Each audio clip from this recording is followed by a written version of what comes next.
Nice. Well, thank you so much for joining us. And if you're out there live on YouTube and Facebook, please leave a comment. We just talked a little bit about the weather. Please let us know what time it is where you are, and also leave your Twitter address. We would love to hear from you guys. And don't forget to hit that subscribe button. We just hit 14,000 subscribers on YouTube. And I absolutely love the fact that we've got a great tech coaching network that we're building here. Today, we're going to be talking all about student professional development. Can tech coaches teach students? Can tech coaches be creating PD opportunities for students, or does it have to just go through the teacher? What does all of this stuff look like? I'm asking you guys, can tech coaches be effective working with students? Greg, what do you think? Oh, definitely. That's actually was my favorite part of being a tech coach, is working with students, showing the teachers the tools and then asking, hey, is it okay if I come in and show the students how to use these tools? And it's amazing how in some schools you could leverage that relationship as you're training students and then say, I need a IT team of students to come do some of the work for me so they can help other teachers when they're having issues. And the tech coach can build those relationships with those students and then have their own group of students that will help work with the teachers on their devices. It was kind of cool. Now, the problem with that is for many situations, a tech coach goes in and works with the students. And if you're not paying attention, the teacher goes in the back of the room. So we've talked about this a lot, This whole coaching model, role model. It's okay to work with students, but you got to include this. We have to be careful. How do you do this? Yeah, it's such a fine line of don't become the tech teacher for your teachers. Don't become another special area teacher. This is where Greg mentioned a great model that I love to use too. The I do, we do, you do, where you're coaching the teachers, but you're bringing the students in alongside. You might show them as the tech coach how to do it first, then you do it together with the teacher co-teaching, and then, as in you do, as in the teacher then moves on, flies with their wings and does it themselves. I want to jump in on there. One cool thing that we have at my school is we actually have me being the technology coach, but then we also have an academic coach, and we are in the same room together, and we're the Sherman Gators. So our room, we're calling it the Swamp.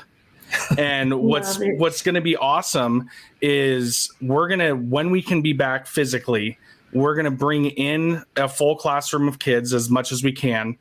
And I will be there to help teach the kids how to do it while the teacher is watching me teach the kids. So the teacher is then going to get some PD watching me, but then also our academic coach is going to be in the room talking with them to be like, okay, how can you incorporate this in math or ELA? So it's really a unique situation, but I'm extremely excited about what's going to come out of the Swamp this year. That is awesome. I love that concept. And, students, I think that engages students when they see two teachers working together, with the tech coach, instructional coach, and the classroom teacher, all bringing forth those, talents that you have, and the students seeing that makes for an awesome strategy there. Sandy, tell us about some of your experience in the area of working with students. How have you incorporated that with tech coaching? So I definitely think so. Here, the curriculum is very much like the kids don't need the skills. So from a very young age until they leave middle school, they don't gain any skills. So I think it's very important that students learn the simple skills, because when I start teaching them, they don't know how to do simple things, and then they hate technology. So I try and promote a lot of technology to girls, because it's the girls I find that take a back seat, because the boys can do it all. So I think if the kids can get skills from an early age, then, like as you said, integrating that when they get to high school, they know that knowledge, and and then they can pass it on to other teachers. They can pass it on to other students, parents as well,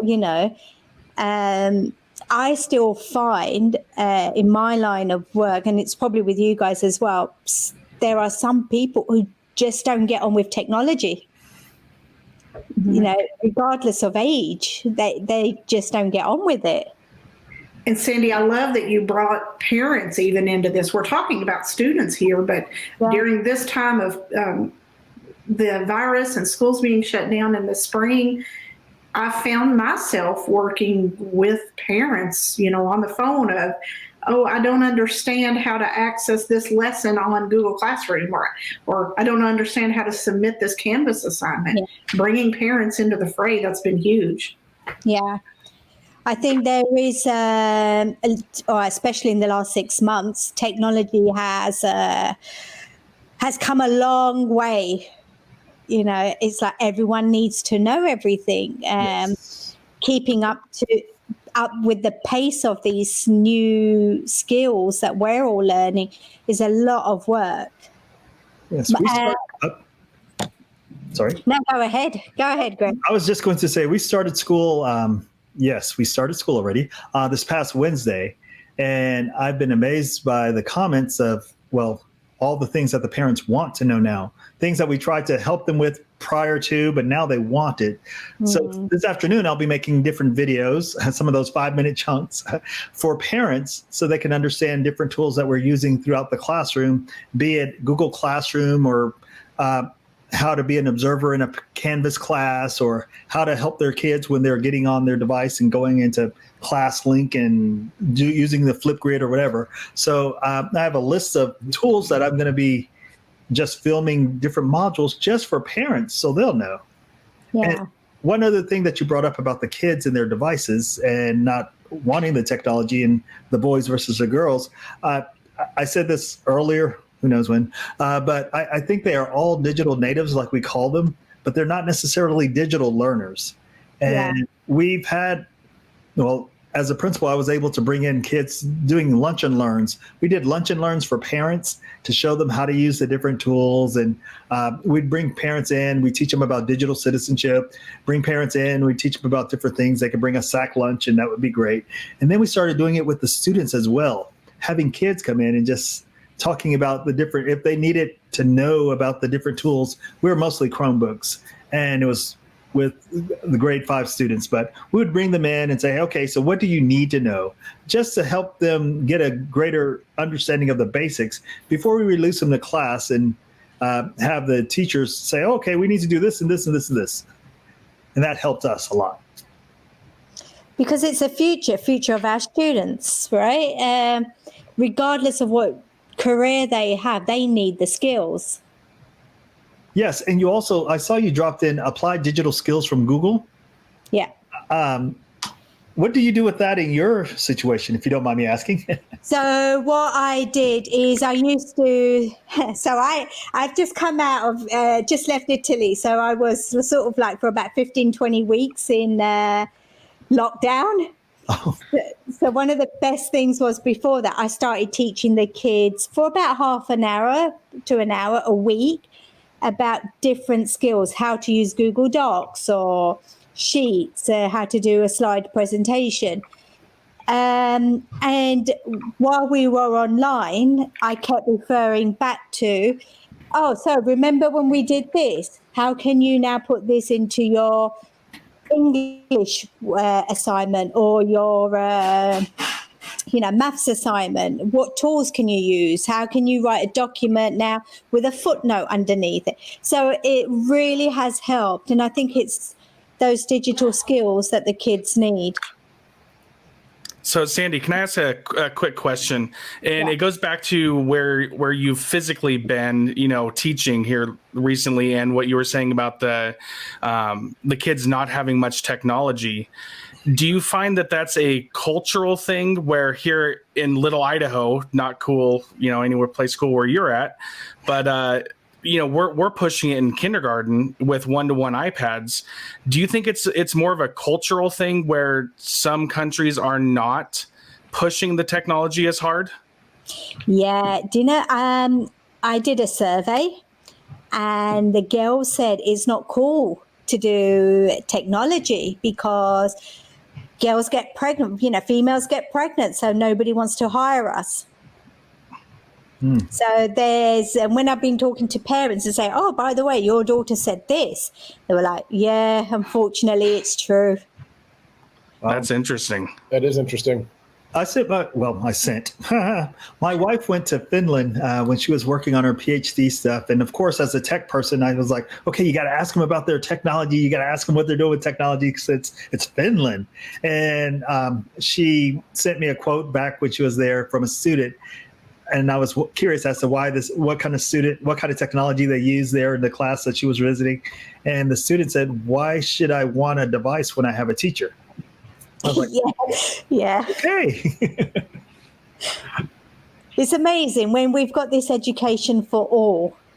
But I've seen it. The boys run in front. So, no, it's okay. I do it. And the girls take the step back. So, yes, I'm trying to promote that here and saying, no, it's all for one for all. Right, Susan? That's right. Let's do it. So, Sandy, share with us some things like what are some activities? I know you're big into the STEM-related issues with the female learners. Tell us a little bit about some of the things that you're doing to promote this student professional development and getting the females involved. Well, first, I'm not doing anything at the moment because I'm trying to enjoy freedom in Sweden. Yes. But I have run STEM clubs. Let's make a volcano erupt, or Nice. Let's do catapults. So anything along the line, so the girls can get stimulated and say, "Oh, this is fun." That is awesome. Very good stuff. Is that curriculum shifting at all due to modern health conditions? How are things in Sweden where you are? Right, so we started school last week, so my students are back, and I think schools never closed for middle school and lower school, only high school. So, but the kids are excited; they're back into school, enjoying the school environment. Social distancing, kids I don't think understand that at the moment. But we have a lot of, alcohol gels, these wipes, wash your hands. We keep practicing that. We just wait and see what happens. But I think the kids are ready to learn. And so you've had students back in the classrooms already? Yes. And so as a tech coach, you're already where we've been talking about all day. I mean, we've been spending all day going, when class starts, when we have new teacher orientation. Talk to us a little bit about what you're seeing, coaches, and the role of the technology support. What is that in Sweden? What can we be looking forward to over the next couple of weeks as we're getting our teachers involved? So, first of all, they're telling students not to use public transport if they can avoid it. Wow. So either walk or cycle to school. And then they're doing a lot of smaller classes. So the students feel like, I don't know. So I think the teachers and the students feel reassured that there is some kind of social distancing happening in classes. Classes are not overcrowded. Hand sanitizers are everywhere. They're saying the same thing, wash your hands, don't rub your eyes. Also, if the students want to wear a mask, because it's not compulsory in classrooms, it's up to them. So it's not mandatory for having students in the room covered up. Yeah. And my school, for example, our students have one-to-one devices, all of them. Mm-hmm. And everything is online. So we are now, again, it's that quick pace learning. The teachers are learning, the students are learning, assessments are all online, assignments online, communication online. We're doing a lot of less touching with the students, don't want to touch their devices. So it's very less contact if we can have that in schools. Yeah, I'm finding, we have one of our campuses in class already for the last 3 weeks. I'm finding a new phrase as a tech coach of looking at the student and having to say, do you mind if I touch your device? It's like the new question of tech coaches of, do you mind if I touch your, even a teacher, we had new teacher orientation the other day, and, sometimes I always try to let the teacher do the driving, but there's times when we need to touch them and show them something. I'm like, do you mind if I touch your screen? And, it's those kinds of things that, we're, living in that new normal, whatever that looks like. You find yourself washing your hands a lot more. Very much, yes. So, as we talk about continuing to train students and coming in there as a tech coach, we're doing a lot of great things with the applied digital skills, the STEM clubs. But then how do we stop ourselves from becoming just another tech teacher? How do we approach that? Tyler, Greg, Sandy, whoever, jump in. Well, I think we hit on this earlier in the conversation with the I do, you do, I do, you do, we do, I do, we do, you do. Just making sure that when you're in the classroom training the students, yes, you get your time together with those kids. Well, I always enjoy that. But you're modeling for the teacher and allow the teacher to work with the kids as well. Do a side-by-side training so that they will see that, oh, so you are here working with us, working with not only us, but also the teacher using the tech, so that the tech will be delivered. I guess a lot of the instruction can be delivered by their teacher, but knowing that you're the coach of the teacher, because we have academic coaches in our buildings as well. We have somebody for ELA, we have somebody for math. Why not have someone for technology and let them see us in the same role, because they do a lot of the same things that we do, tech folks, with the I do, we do, you do thing.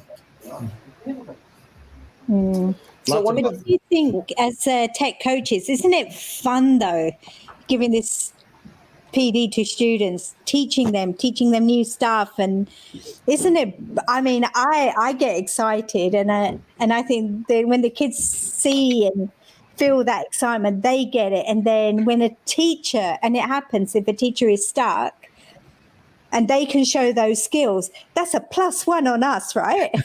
You're making me excited, Sandy. I mean, anytime that we can get our kids excited about something is a plus. Anytime that we can see our students start to make content on their own based off of lessons that we've done is a plus. I mean, last year when I was teaching in the middle school, last year, I had a kid that went into my broadcasting class, and a few weeks later, after the semester was over, he pulls me in. He's like, look, I just started a YouTube channel. Can you help me get this thing started? And it was all based off the fact that he was in broadcasting, learned a little bit about WeVideo, learned a little bit about editing, and really wanted to build something for himself. I think that's really cool. A few weeks ago on TeacherCast, we did a whole a podcast all about student tech squads, student genius bars and stuff like that.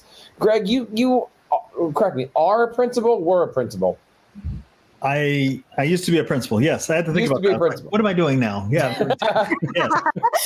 So talk to me a little bit about concepts such as that. Would you encourage students learning how to do this to then turnkey that back to the teachers?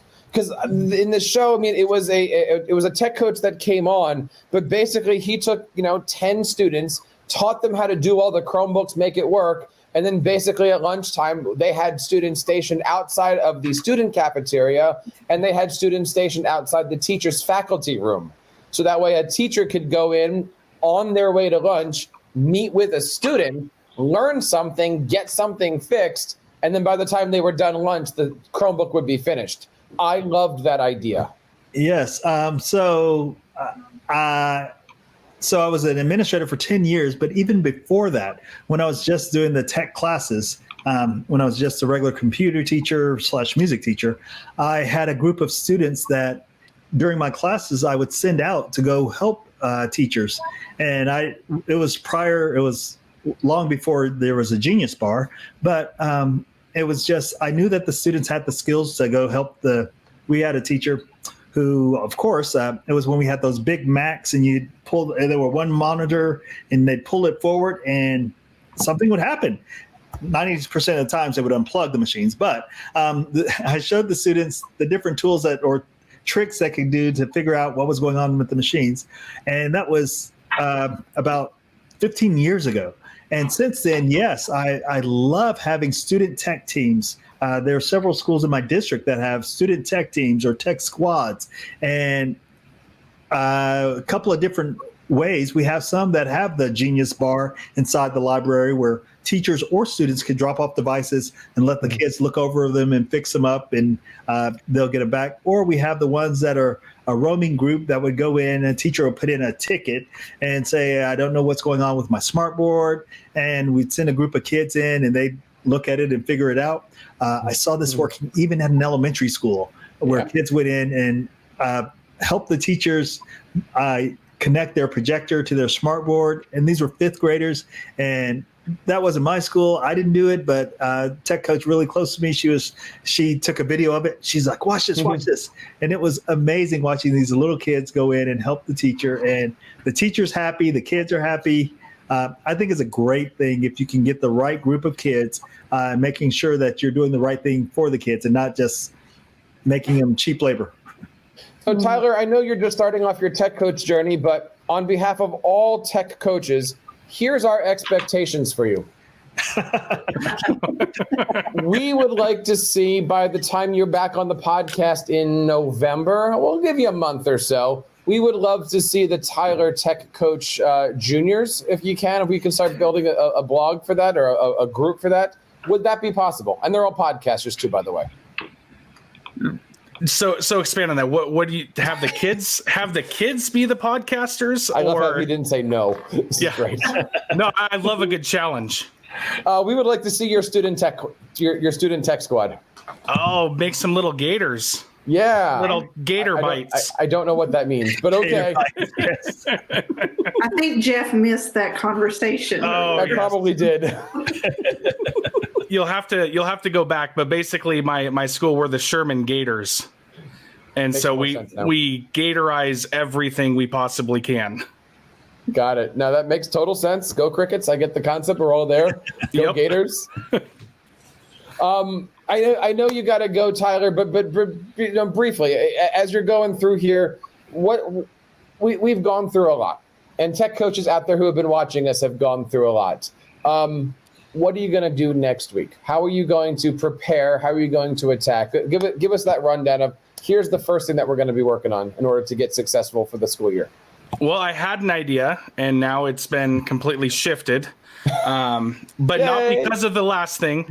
But just as I've been listening to a bunch of people on here, it's really going to shift towards, instead of the how to, it's going to shift to the why and what is the most important things that we can do with our students as people, not just as little robots, not just as people clicking on an iPad, but what can we do to just help their social economic situations, to help their social emotional learning. How can we just help them be kids in this situation? And that's the ticket, right? So like, it's not it's what would you like to do with this and why? What is the reason why you want a Flipgrid or an Evernote or whatever it could be? What is that reason? Tyler, we would love to have you keep in contact with the show and let us know how you're doing. We certainly would like to see what your little Gators are doing over the next couple weeks. Will do. No, I appreciate being on, even though this one went longer, but that was an awesome conversation. I'm like, nope, I got to stay on. So appreciate it. And yes, I will jump back on when I can. Well, thank you so much for that. And one more time, Tyler, where's that podcast? I don't have a podcast yet. It's coming, but the best way to reach me is on Twitter. You've been listening to the TeacherCast Educational Network, hosted by Jeff Bradbury.